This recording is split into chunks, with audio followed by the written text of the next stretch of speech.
जय मसीह भन्न चाहन्छु र यो समय दिनुभएको लागि हाम्रो आदरणीय सञ्चालन भाइलाई धन्यवाद भन्न चाहन्छु र आराधनामा डोर्याउनु हुने हाम्रो सिस्टरलाई पनि धन्यवाद भन्न चाहन्छु।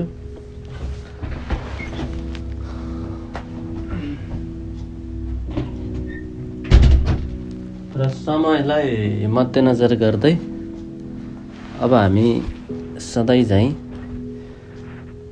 वचनतिर जानेछौँ र हामीले यो समयमा विशेष गरेर यो आत्मिक हतियारको विषयमा मनन अध्ययन गरिरहेका छौँ र हामीले आज चाहिँ विशेष गरेर पवित्र आत्माको तरबारको बारेमा हेर्न लागिरहेका छौँ। आउनुहोस् हामी प्रार्थना गरौँ।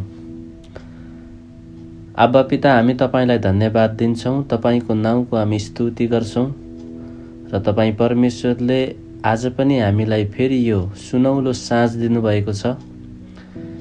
तपाईँले हामीलाई तपाईँको प्रेम र एकतामा भेला गर्नुभएको लागि हामी तपाईँलाई धन्यवाद दिन्छौँ र तपाईँको वचन जीवित र क्रियाशील छ। तपाईँको वचन बुझ्नको लागि हे पवित्र आत्मा हामीलाई मद्दत गर्नुहोस्। न हाम्रो बलले, न हाम्रो बुद्धिले, न हाम्रो शक्तिले, केवल तपाईँको आत्माले हामीलाई सिकाउनुहोस्। हाम्रो मनलाई फुको माटोमा फालेको पानी जस्तै हामी तपाईँमा हाम्रा मनहरू समर्पण गर्छौँ। तपाईँले हामीलाई सिकाउनुहोस्। धन्यवाद येशू मसीह तपाईँको नाउँमा, आमेन आमेन आमेन। हुन्छ, विशेष गरेर हामीले गएको समयमा 29वटा दृष्टान्त सकेपछि विशेष गरेर आत्मिक हतियारको विषयमा हामीले हेरिरहेका थियौँ र सुरुमा हामीले हेऱ्यौँ सत्यले कम्मर कस्नु, कम्मरको विषयमा हामीले हेऱ्यौँ। हुन पनि एउटा सैनिकले वस्त्र लगाउँदाखेरि पहिला अब कम्मर नै कस्नुपर्ने हुन्छ, प्यान्ट लगाएर कम्मर कस्नुपर्ने हुन्छ। अब जुत्ता लगाएर प्यान्ट लगाउनु त मिल्दैन। अनि यो भौतिक रूपमा त पेटीले कम्मर कस्नु भने जस्तै अब आत्मिक रूपमा कसरी कम्मर कस्ने त्यो विषयमा पनि हामीले हेऱ्यौँ।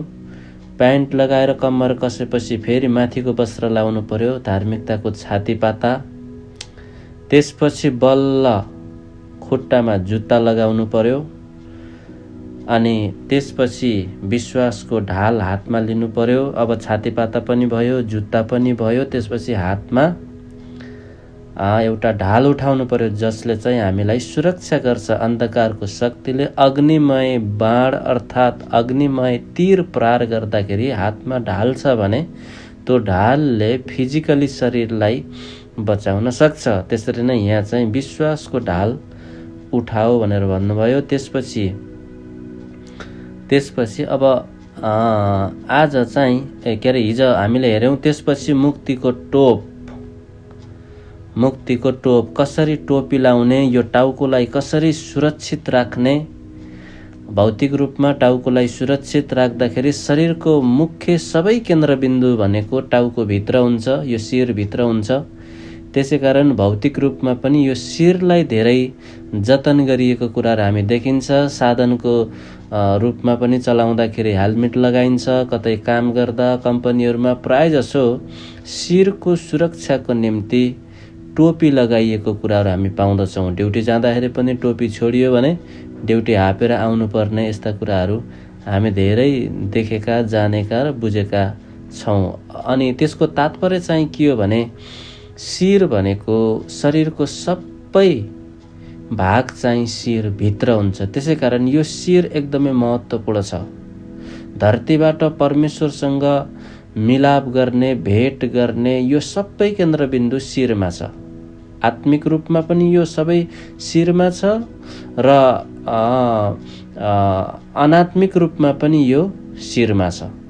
त्यसै कारणले हाम्रो शिर भनेको एकदमै महत्त्वपूर्ण छ र यसलाई जतन गर्नको लागि मुक्तिको टोप अनि मुक्तिको विषयमा पनि हेऱ्यौँ, मुक्ति के हो भन्ने विषयमा। त्यसपछि अब त्यही मुक्तिलाई टोप बनाएर, वचनको टोपी बनाएर टाउकोभित्र भएका 5वटा इन्द्रियलाई अधीनतामा राख्नु, जसरी पौलले भन्नुभयो म मेरो शरीरलाई बडो कष्टसँग सघाउँछु भने जस्तै विचारलाई अधीनमा राख्नु भन्ने विषयमा हिजो हामीले हेऱ्यौँ। हिजो कि अस्ति भने अब आज चाहिँ अन्तिम हतियार हामी यसलाई धारण गर्नेछौँ। अनि आजको अन्तिम हतियार चाहिँ के छ भने 17 पदमा मुक्तिको टोप लगाऊ यो भइसक्यो र पवित्र आत्माको तरबार ल्याऊ जो चाहिँ परमेश्वरको वचन हो। हालेलुया। पवित्र आत्माको तरबार ल्याऊ, तरबार जो चाहिँ परमेश्वरको वचन हो। अब यो वचनलाई हामीले लिनु चाहिँ पर्यो। पवित्र आत्माको तरबार जो चाहिँ परमेश्वरको वचन हो। अब यो वचनलाई लिनु पर्यो। लिनु कसरी? वचनलाई लिनु कसरी? वचनलाई लिनु भनेको वचनमा हिँड्नु। वचन लिनुको अर्थ नै वचनमा जिउनु हो। वचनसँग जिउँदाखेरि वचनसँग छोइन्छ, सम्बन्ध हुन्छ।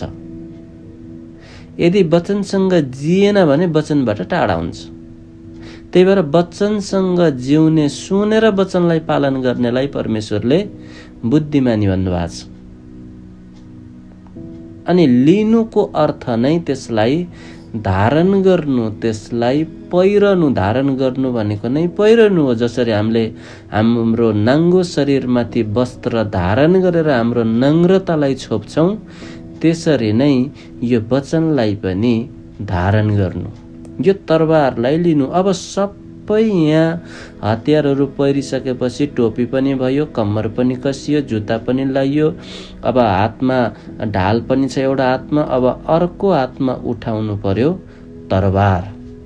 अनि एउटा हातले ढालले छेक्ने हुन्छ अनि अर्को हातले चाहिँ तरबारले रेट्ने हुन्छ। यो छेक्ने र रेट्ने दुवै हुनुपर्छ। एउटा हातमा ढाल छ, दुष्टको अग्निमय तीरलाई विश्वासको ढाल छेक्छ, र अर्को हातमा चाहिँ अब वचन छ, वचनको तरबार छ, यसले रेट्छ। छेक्ने र रेट्ने। त्यही भएको कारणले वचनलाई लिनु चाहिँ, वचनमा हिँड्नु चाहिँ आवश्यक छ। पुरानो करारमा हामीले अयुबको जीवनमा पाउँदछौँ। विशेष गरेर अयुबको जीवनमा उहाँको घरानामा धेरै सम्पत्ति थियो। अनि त्यो सम्पत्तिमा परमेश्वरले एउटा पर्खाल लाउनु भएको थियो। हामी यो पदलाई हेरौँ ल। म यो यत्तिकै मुखले भन्नुभन्दा पनि पढेर सुनाउँदाखेरि अझ बेटर हुनेछ। अयुब 1को 10 पदमा हामीले पाउँछौँ। 10 पदमा के तिनलाई तिनका घराना र तिनका सबै धन सम्पत्तिलाई तपाईँले चारैतिरबाट बार हालेर रक्षा गर्नुभएको छैन? तिनका सबै काममा तपाईँले आशिष दिनुभएको छ अनि तिनका गाई वस्तुहरू देशभरि अनगिन्ती बढेका छन्। किन? अब यहाँ प्रश्न उठ्छ, यस्तो भयो किन? अयुबको जीवनमा, उनको धन सम्पत्तिमा, उनको घरानामा किन परमेश्वरले यसरी यति धेरै आशिष दिनुभयो?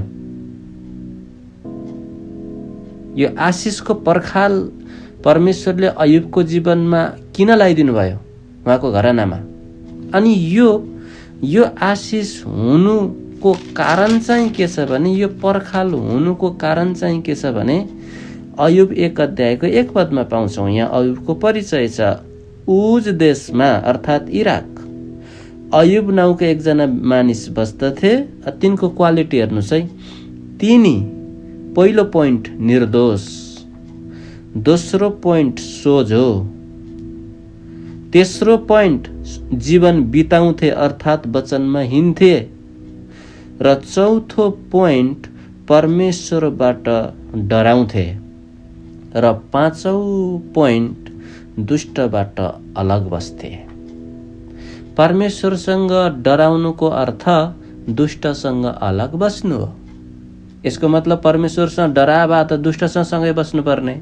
तर परमेश्वरको भय, परमेश्वरलाई प्रेम गरेको चिनारी चाहिँ के हो भने परमेश्वरसँग डराउनु अर्थमा मैले यो पाप गर्दिनँ, यो पापले परमेश्वर प्रसन्न हुनुहुन्न, म यो काम गर्नको लागि मलाई डर छ, म यो गर्दिनँ। अनि उहाँमा 5 वटा क्वालिटी भएको कारणले गर्दाखेरि अयुबको घरानामा, अयुबको सम्पत्तिमा परमेश्वरले एउटा बार लगाएर राख्नु भएको थियो कि उहाँ चाहिँ निर्दोष हुनुहुन्थ्यो, सोझो जीवन बिताउनुहुन्थ्यो, परमेश्वरसित डराउनुहुन्थ्यो, दुष्टबाट अलग बस्नुहुन्थ्यो। यसको तात्पर्य चाहिँ के हो? एउटै कुरा हो, उहाँको हातमा नि तरबार थियो। तरबार अर्थात् परमेश्वरको वचनमा उहाँ हिँड्नुहुन्थ्यो, परमेश्वरको आज्ञालाई चाहिँ उहाँले मान्नुहुन्थ्यो के। हातमा तरबार लिनु नै परमेश्वरको आज्ञामा हिँड्नु हो, यो उहाँको क्वालिटी थियो। त्यही भएर बाइबलमा भजन सङ्ग्रहको पहिलो अध्यायमा पनि, यहाँको अयुबको पहिलो अध्यायमा पनि हामीले यहाँ परमेश्वरसँग मिल्ने आचरण पाउँछौँ। सोझो जीवन बिताउँथे, निर्दोष, परमेश्वरसँग डराउँथे, दुष्टबाट अलग बस्थे। अनि भजन सङ्ग्रह 1 अध्यायको 1 पदमा पनि पढ्नुभयो भने परमेश्वरसँगको सम्बन्धमा उहाँले भन्नुभएको छ, दुष्टको सल्लाहमा हिँड्दैन। धन्य हो त्यो मानिस जो दुष्टको सल्लाहमा हिँड्दैन। भनेपछि अयुब के रहेछन्? धन्यको मानिस रहेछन्। तिनी चाहिँ धन्यको मानिस रहेछन्। धन्यको मानिस भएको कारणले परमेश्वरको अनुग्रह नि अयुबप्रति थियो। अब यो पछि किन सबै हटाइदिनु भयो त भने त्यसमा सवाल छन्। हेर्नुहोस्, त्यसमा छुट्टै पोइन्ट छ। तर यहाँ भयो कसरी उनको जीवनमा यत्रो ठुलो पर्खाल भन्दा उहाँको जीवन परमेश्वरलाई मनपर्ने थियो, अर्थात् उहाँको हातमा वचनको तरबार थियो। त्यही भएर धन्य त्यो मानिस जो दुष्टको सल्लाहमा हिँड्दैन, पापीहरूको मार्गमा खडा हुँदैन, गिल्ला गर्नेहरूको सङ्गतमा बस्दैन, अनि परमेश्वरकै व्यवस्थामा खुसी रहन्छ, दिनरात उहाँकै व्यवस्थामा मनन गर्छ। 5 वटा पोइन्ट पाउँछौँ। अनि यी 5 वटा पोइन्ट नि अयुबमा थियो। उहाँमा भएको कारणले गर्दाखेरि अयुबको घरानामा, अयुबको परिवारमा, अयुबको सम्पत्तिमा परमेश्वरको अनुग्रह र दयाको पर्खाल थियो। त्यही भएर अब यी दिनहरूमा, अहिलेको वर्तमान समयमा यदि हामी उहाँको वचनमा हिँड्यौँ भने परमेश्वरको दया र अनुग्रह त्यो व्यक्तिमाथि रहन्छ। यदि उहाँको आज्ञालाई भङ्ग गर्यौँ र उहाँको आज्ञालाई पालन गरेनौँ भने पहिलो कुरा त बाइबलले भन्छ पवित्र आत्मा दुखित बन्नुहुन्छ, र अर्को कुरा चाहिँ उहाँको हामीप्रति हुने दया छ नि निस्किएर जान्छ। त्यसपछि हामी बेसुरक्षित हुन्छौँ, असुरक्षित हुन्छौँ, सुरक्षा हुँदैन। त्यो यो 5 वटा क्वालिटी अयुबमा भएको कारणले, अर्थात् परमेश्वरको पवित्र आत्माको तरबार, परमेश्वरको वचनको तरबार भएको कारणले उहाँमा सुरक्षा थियो।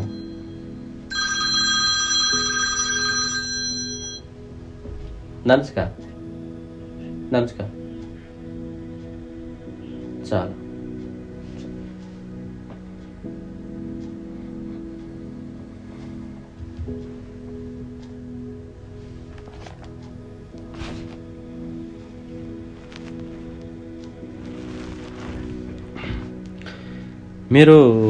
मलाई अलिकति काम आयो, मलाई 10-15 मिनट समय लाग्ने भयो। कसैले यसलाई मनन गर्नुहुन्छ भने गर्दै गर्नु न ल। माफी चाहन्छु, मेरो ड्युटीको टाइम टेबल नभएको कारणले।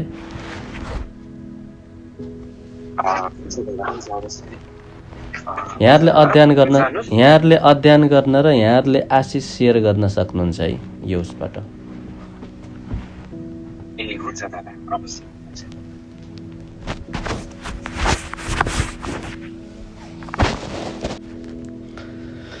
हुन्छ, हामी कहाँसम्म पो थियौँ? दादा हामी विशेष गरी मैले निकाले यो जुन आज्ञा नमान्दा हजुर हजुर, आमेन आमेन। हजुर, हामी एउटा उदाहरण हेर्दै थियौँ है, के अरे अयुबको बारेमा। हजुर, अयुबको जीवनमा पर्खाल हुनुको कारण के थियो भने उहाँमा 5वटा क्वालिटी थियो। त्यसै कारणले गर्दाखेरि त्यो सबै क्वालिटीको मुख्य चाहिँ आधार चाहिँ के थियो भने पवित्र आत्माको तरवार अर्थात् वचनमा हिँड्ने परमेश्वरको भयमा जिउने व्यक्ति हुनुहुन्थ्यो। अझै हामीले पढ्दै गयौँ भने हरेक हप्ता घरमा परिवारहरू भेट हुन्थे, छोराछोरीहरू भेट हुन्थे, आउँथे, उनीहरू खान्थे, दाखरस अथवा दाखमद पिउँथे।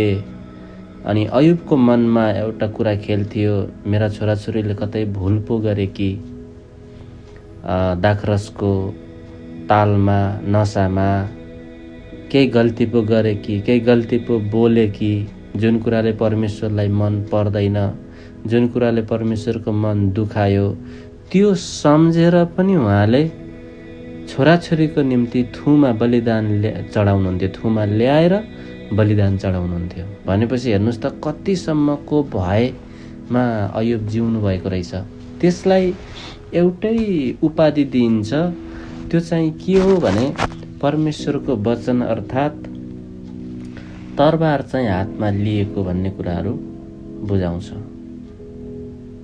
अनि हामीले हेऱ्यौँ भजन सङ्ग्रह 1 अध्यायमा पनि 5वटा क्वालिटी हेऱ्यौँ, जो चाहिँ परमेश्वरको व्यवस्थामा नै खुसी रहन्छ, दिनरात उहाँकै व्यवस्था मनन गर्छ भन्ने कुराहरू हामीले हेऱ्यौँ। अनि दिनरात उहाँकै व्यवस्था मनन, यो अयुब अझै यहाँ यो भन्नुभन्दा नि पढेर सुनाउँदा राम्रो होला। 1 अध्यायको 4 पदतिर तिनका छोराहरूले पालैसित आफ्नो घरमा भोज लाउँथे, छोराहरूले पालैसित आफ्नो घरमा भोज लाउँथे र आफ्ना 3 दिदीबहिनीहरूलाई खानपिनका लागि निम्त्याउँथे। भोज दिने क्रम सिद्धिएपछि अयुबले आफ्ना छोराछोरीहरूलाई बोलाएर शुद्ध बनाउने गर्थे। भनेपछि भोज सकिएपछि बोलाएर शुद्ध बनाउने गर्थे भनेपछि त अशुद्ध भित्र रहेछन्।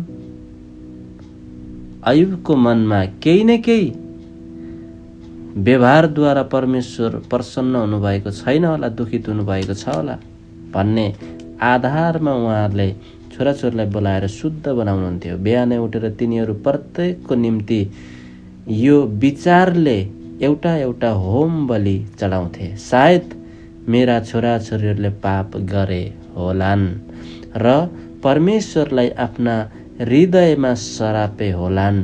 अयुबले सधैँ त्यसै गर्थे। हेर्नुहोस् त हरेक हप्ता दाजुहरूले छोराहरूले भोज लाउँदाखेरि, मानिसहरू आउँदा, दिदीबहिनी आउँदा, अरू आउँदाखेरि पनि यिनीहरूले बसेर खाँदै गर्दा केही आज्ञा उल्लङ्घन गरे कि भनेर बलिदान चढाएर छोराछोरीहरूलाई शुद्ध बनाउँथे। अनि यो डराउनुको कारण नै के थियो भने वचनमा रहेको कारण। त्यही भएर हामीले पनि यो वचनलाई, परमेश्वरको आज्ञालाई हाम्रो दिमागमा, हाम्रो टाउकोमा राख्यौँ भने, मुकुट टोप लगायौँ भने कतै न कतै परमेश्वरको भय चाहिँ आउँछ।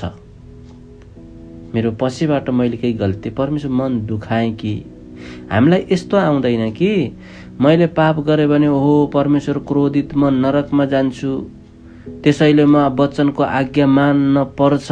अब त्यो त्यस्तो हुँदैन कि। हुन्छ कस्तो भने हाय परमेश्वर दुखित हुनुहुन्छ, उहाँलाई किन दुखित बनाउनु, उहाँ मभित्र हुनुहुन्छ, पाप उहाँलाई मन पर्दैन, अनाज्ञाकारी मन पर्दैन, उहाँ दुखित हुनुहुन्छ, उहाँलाई दुखित बनाउन चाहन्न। यो विचार हुन्छ पर उहाँको भय आउँदाखेरि। अनि अझै अर्को पनि हामीले हेऱ्यौँ भने नेहेमिया 1 अध्यायको 3 पदमा पनि पढ्नुभयो भने त्यहाँ पर्खालहरू भत्काइएको छ, मूल ढोका आगोले नष्ट पारिएको छ इस्राएलको। अनि दुःख, निन्दा, श्रापहरू चाहिँ सहनु परेको छ। अब यहाँ किन? यहाँ चाहिँ हातमा तरवार नभएर इस्राएलीले हातमा तरबार लिन नजानेर नलिएर अर्थात् परमेश्वरले भनेको वचनमा नहिँडिएर अरू मानिसले आएर इस्राएलमाथि आक्रमण गरे। पर्खालको मूल ढोका जहाँबाट भित्र पस्ने हो त्यहाँ प्रहार गरे, अर्थात् एउटा व्यक्तिको हृदयमा प्रहार गरे जस्तै यहाँ पनि प्रहार गरे, ढोकालाई आगोले जलाएर नष्ट पारिदिए। त्यही भएर पर्खाल नभएको घर के हुन्छ भने चोरलाई आउन सजिलो हुन्छ। पर्खाल नभएको घर अथवा पर्खालले नबाँधिएको सहर, त्यहाँ चोर सजिलै पस्छ र सजिलै आक्रमण गर्छ। र हाम्रो पर्खाल के हो त भन्दा वचन हो। वचनले जीवनमा पर्खाल नबनाएसम्म, वचनमा हिँडेर जीवनमा परमेश्वरको दया र अनुग्रहको पर्खाल नभएसम्म दुष्टले सजिलै नचाउन सक्छ, सजिलै नचाउन सक्छ।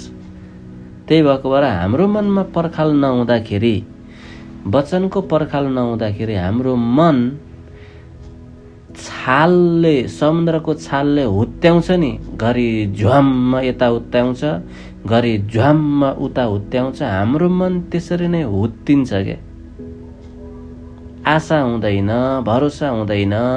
त्यसले भनेको ठिक हो कि भनेर त्यता हुत्तिएर त्यता पछि लाउँछ, बिचा फेरि समस्या आउँछ, होइन रहेछ, फेरि यता त्यो पनि होइन रहेछ, त्यो पनि होइन रहेछ। अनि हुनुपर्ने कहाँ त भन्दा वचनमा। त्यही भएको भएर कतिचोटि ज्ञानलाई नलिँदाखेरि, नबुझ्दाखेरि छालले हुत्याइए जस्तो हाम्रो मन चाहिँ, विचार चाहिँ हुत्तिएको हुन्छ भने अब यो कमजोरी तपाईँ हामीमा छ भने अब कसरी विजय हुने त नि? यो कमजोरीमाथि कसरी सुरक्षित हुने, कसरी विजय हुने? अनि त्यो विजय हुनेको उपाय नै के हो भने आत्माको तरबार लिनु, जो परमेश्वरको वचन हो। पवित्र आत्माको पहिलो पोइन्ट पवित्र आत्माको, दोस्रो पोइन्ट तरबार, तेस्रो पोइन्ट वचन। हेर्नुहोस् है, यसलाई हामीले कोट्याउँदै र केलाउँदै यसलाई मनन गर्दै गयौँ भने तीनटा कुरा पाउँछौँ। पवित्र आत्माको, दोस्रो तरबार, तेस्रो चाहिँ वचन। अब यो केलाउँदै जाँदाखेरि यहाँहरूको मनमा, हाम्रो मनमा एउटा प्रश्न चाहिँ उठ्छ। के चाहिँ प्रश्न उठ्छ भने कसरी आत्माको तरबार वचन हुन सक्छ? यो हेर्नु, यसको सुरुवात नि परमेश्वरले उत्पत्तिको पुस्तकमै राखिदिनु भएको छ। अब कोही पनि यो बगैँचाभित्र नपसुन् भनेर घुमिरहने ज्वालामय तरबार। अनि त्यहाँ पनि हामीले हेऱ्यौँ भने भित्र नपस्नको लागि तीनटा कुरा राखिदिनु भएको छ र भित्र पस्नको लागि त्यसको सामना गर्नै पर्छ। त्यसको भित्र पस्ने, अदनको बगैँचा भित्र पस्नु भनेको स्वर्ग राज्यमा प्रवेश गर्नु हो। अब त्यहाँभित्र स्वर्ग राज्यमा प्रवेश गर्नको लागि तीनटा सामना गर्नै पर्छ। अग्निमय, ज्वालामय, घुमिरहने ज्वालामय तरबार। तरबार परमेश्वरको वचन हो। ज्वालामय आत्माको, पवित्र आत्मा, उहाँले तिमीहरूलाई आगोले र आत्मा र आगोले बप्तिस्मा दिनुहुनेछ। त्यहाँबाट खारिएर धरतीमा बाँचुन्जेल यो दुईटा बाटो भएर जानै पर्छ उहाँको राज्यमा जानको लागि। त्यही भएर अब यहाँ कसरी आत्माको तरबार बन्न सक्छ, हुन सक्छ? अब यसको लागि हामीले एउटा खण्ड हेर्नुपर्ने हुन्छ। त्यो खण्ड चाहिँ के हो भने हिब्रू 4 अध्यायको 12 पद। त्यहाँ भनेको छ परमेश्वरको वचन दुई धारे तरबार हो। दुई धारे तरबार, परमेश्वरको वचन दुई धारे तरबार। दुई धारे भनेपछि त एक धारे पनि रहेछ। डाइरेक्ट दुईमा गयो नि त। दुई धारे तरबार हो भनेपछि एक धारे पनि रहेछ। अब यो दुई धारे तरबार, परमेश्वरको वचन दुई धारे तरबार। अब यो दुई धारे तरबारले प्रहार गर्न चाहिँ सजिलो हुन्छ। यो चाहिँ परमेश्वरको आत्मा हो। एक धारे चाहिँ परमेश्वरको वचन हो। यसलाई याद राख्नु चाहिँ काम लाग्छ। एक धारे चाहिँ परमेश्वरको वचन हो, जहाँ व्यवस्था पनि दिनुभयो। उहाँको वचन सर्र हामीले पढ्यौँ, अहिले वचन पढ्यौँ अनि वचन पढेर भ्यायौँ, बाहिर गयौँ अनि पाप गऱ्यौँ। यो एक धारेमा नै सीमित रहन्छ। यसले तपाईँलाई टाउकोभित्र एउटा नलेज दिन्छ, ज्ञान दिन्छ, जानकारी दिन्छ, सूचना दिन्छ।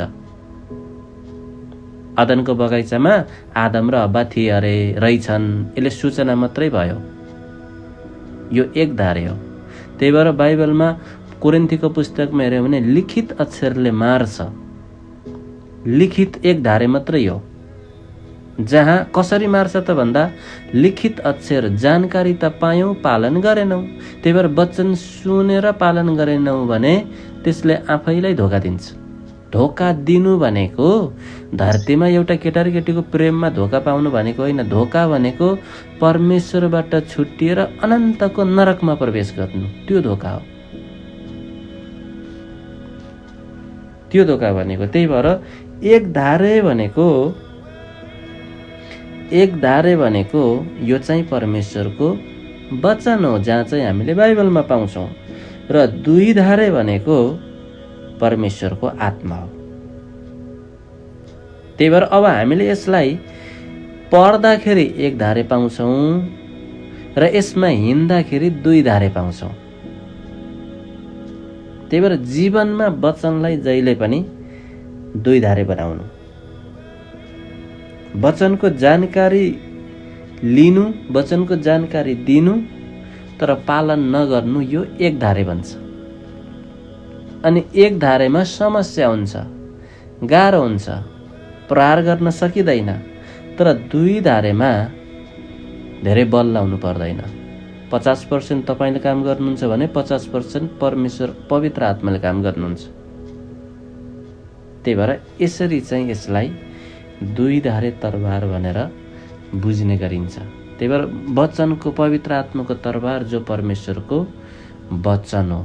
अनि एक धारे तरबारले, वचनको जानकारीले मान्छेलाई घमण्ड ल्याउँछ। मैले यो पद जानेको छु, यो पद जानेको छु, यो पदमा यो छ, यो पदमा यो छ, सर्र पद भन्यो अनि वचनको जानकारी लियो, वचनको जानकारी दियो, यसले केही फाइदा हुँदैन। यसले एउटा मात्रै के गराउँछ? घमण्ड मात्रै ल्याउँछ। अनि त्यही भएर बाइबलले के भनेको छ भने मूर्खले आफ्नो मूर्खता धेरै बोलेर देखाउँछ भन्छ क्या।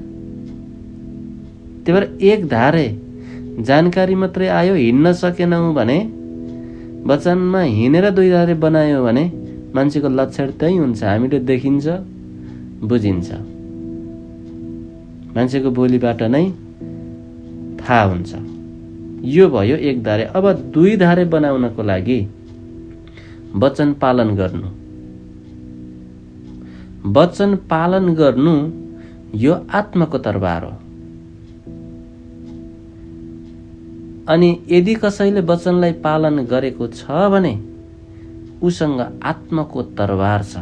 त्यही भएर पवित्र आत्माको तरबार ल्याऊ भन्नुभएको छ नि त। आत्माको तरबार ल्याऊ, आत्माको तरबार ल्याऊ भन्ने अर्थमा वचनलाई पालन गर, त्यसमा हिँड्न, त्यसलाई नाङ्गो शरीरलाई वस्त्रले ढाके झैँ आफ्नो मनमा परमेश्वरको वचन राखेर त्यसैमा हिँड, त्यसलाई अपनाऊ। हो, त्यसरी हिँड्दाखेरि, त्यसलाई अपनाउँदाखेरि त्यो चाहिँ आत्माको तरबार बन्छ। अनि यदि कोहीसँग आत्माको तरबार छ भने ऊ आत्माको तरबारले नै ऊ घेरिएको हुन्छ, ऊ सुरक्षा भित्र हुन्छ। एकजना व्यक्ति मैले हिजो सुने, एकजना वरिष्ठ पास्टरबाट, म उहाँलाई धेरै आदर गर्छु। उहाँ अहिले हुनुहुन्न, तर मैले उहाँले बोलेको वचन सुन्दै थिएँ।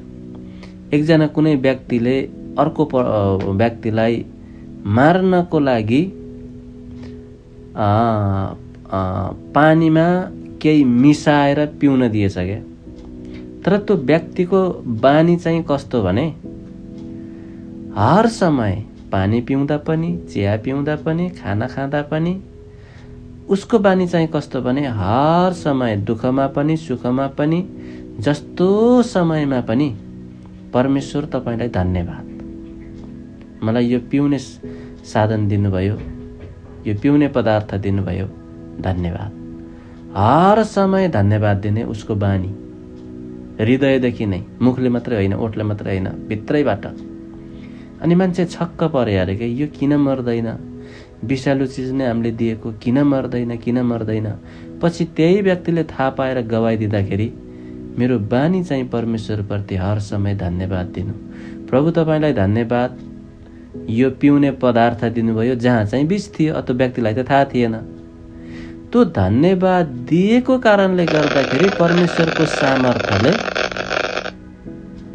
परमेश्वरको सामर्थ्यले त्यो विषालु चिजले त्यो व्यक्तिलाई हानि गर्न चाहिँ पाइन्छ क्या। त्यही भएर मर्कुसको पुस्तकमा कुनै विषालु चिज पिए तापनि त्यसले तिमीलाई हानि गर्ने छैन। त्यो व्यक्ति पछिल्तिर परमेश्वरको सामर्थ्य थियो। अब जानी जानी विष पिउँदा त फेरि जान्छ मान्छे, हस्पिटल जानै पर्दैन, अन्तै जान्छ। त्यो त जानी जानी भयो। तर कुनै व्यक्तिले व्यक्तिको पछिल्तिर त्यो योजना गर्दैछ भने ऊ चाहिँ त्यो तरबारभित्र हुन्छ कि उसको सुरक्षा परमेश्वरको वचन भन्छ। त्यही भएर आत्माको तरबार उठाऊ भन्ने अर्थमा वचनलाई आज्ञा पालन गर, वचनमा हिँड भनेर भन्न खोज्नु भएको। त्यही भएर यो वचनलाई मनन गर्दा हाम्रो दिमागमा यो वचन रहन्छ र दिमागमा रहेपछि यो वचन एक धारे बन्छ। हामीलाई यो वचन थाहा भयो, यो पद थाहा भयो, यो सबै थाकेका र बोझले दबिएका हो, म कहाँ हो थाहा भयो। मत्ती 11:28, यूहन्ना 3:16 परमेश्वर यस्तो प्रेम गर्नुभयो थाहा भयो। यी चाहिँ हामीलाई जानकारी भयो। यो चाहिँ एक धारे बन्यो। अब यसलाई दुई धारे र आत्माको तरबार बनाउनको लागि वचनको पालन गर्दाखेरि आत्माको तरबार बन्छ र आत्माको तरबार सँगसँगै दुई धारे बन्छ। एक धारे जानकारी, अर्को धार चाहिँ आज्ञा पालन। अनि दुई धारे बनेपछि मात्रै तपाईँ बोल्दाखेरि तपाईँको मुखबाट पनि त्यही दुई धारे तरबार निस्किन्छ। तरबार निस्किन्छ भन्नाले मुखबाट लामो काट्ने तरबार निस्किन्छ भनेको होइन, बोलीमा सामर्थ्य निस्किन्छ। त्यही भएर परमेश्वरले के भन्नुभयो, बोलीमा शक्ति छ।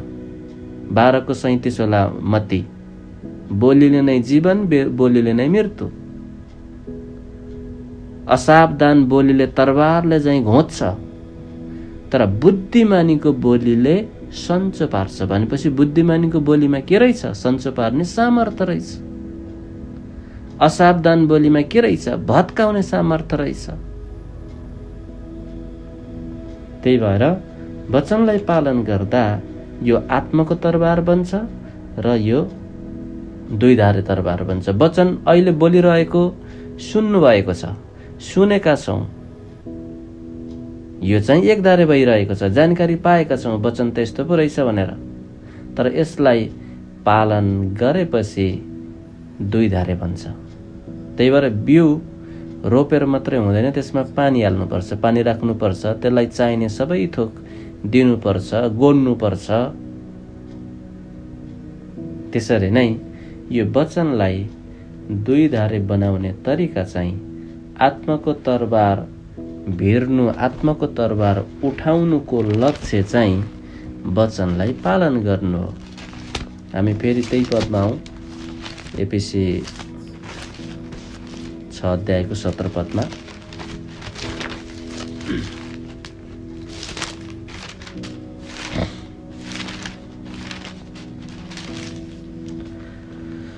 मुक्तिको टोप पवित्र आत्माको तरबार उठाऊ, जो चाहिँ परमेश्वरको वचन हो। हालेलुया। हामीले हिजो यसलाई अलिकति हेरेका थियौँ। परमेश्वरको वचनको विषयमा 3 प्रकारले बुझिन्छ। पहिलो चाहिँ परिचय छ, बाइबलमा परमेश्वर को हुनुहुन्छ भन्ने कुराहरू हामी बाइबलमा पाउँदछौँ। र दोस्रो परिचय चाहिँ मानवको पाउँदछौँ। मानव को भन्ने कुराहरू, को थियो र के भयो भन्ने कुराहरू।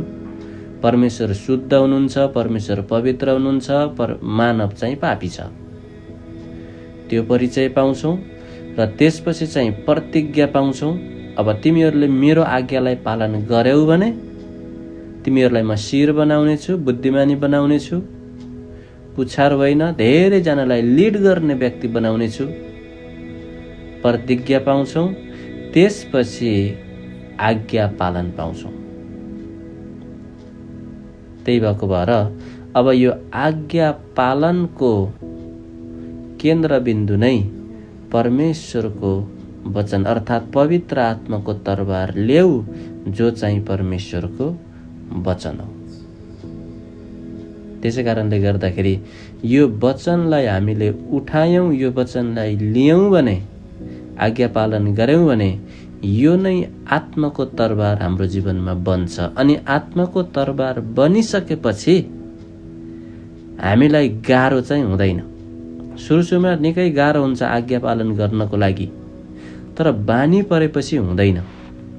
बानी परेपछि हामीलाई के हुन्छ भने हाम्रो मन कमलो हुन्छ। कसरी कमलो हुन्छ भने बानी परिसकेपछि मैले आजसम्म 1 वर्षसम्म पाप गरिनँ, आज मेरो जीवनबाट पाप भयो।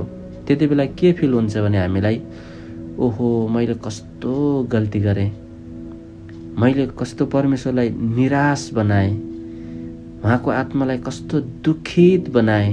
हामीलाई त्यस्तो गल्ती हुँदाखेरि हामीलाई के हुन्छ भने एउटा पोखरीमा ठुलो ढुङ्गा झ्वाममा फाल्दाखेरि त्यो पानीकै स्क्यान गरे जस्तै तिरमा जान्छ नि, हाम्रो मनभित्र पनि त्यस्तै हुन्छ।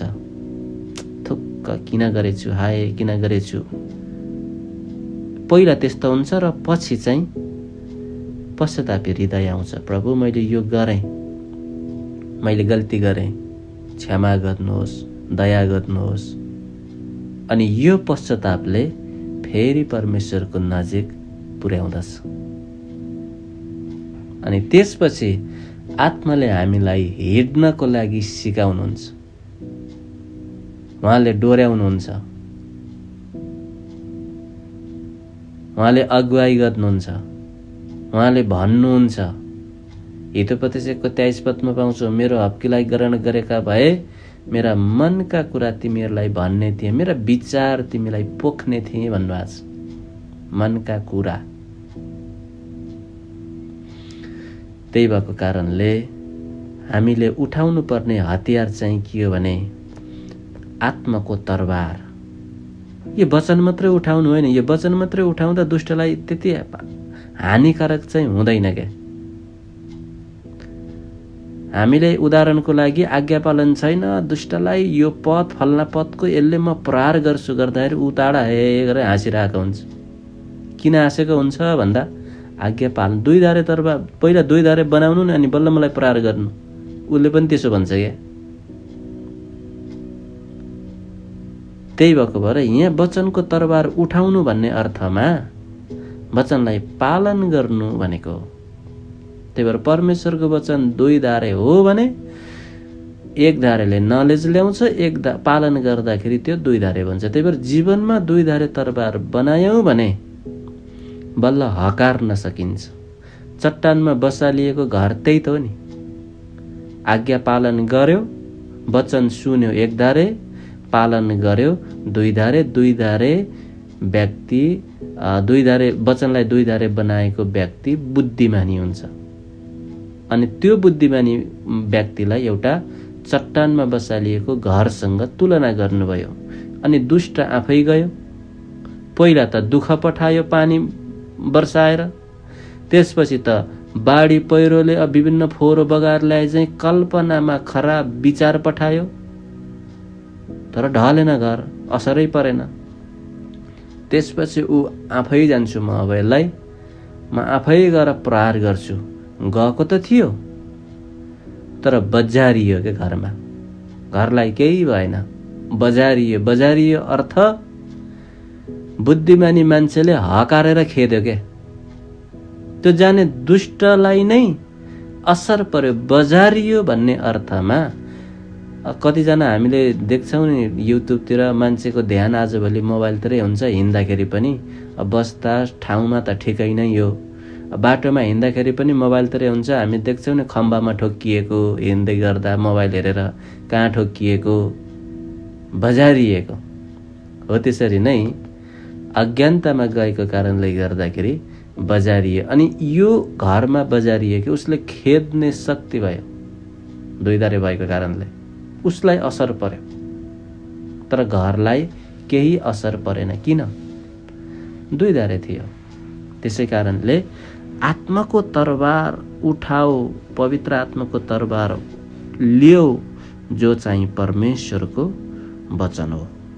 अनि यो हतियार धारण गर्यौं भने हामी दुष्टको विरुद्धमा अग्नि बाण निभाउन, आगोको बाण निभाउन सक्नेछौँ अनि हामी विजय हुन सक्नेछौँ।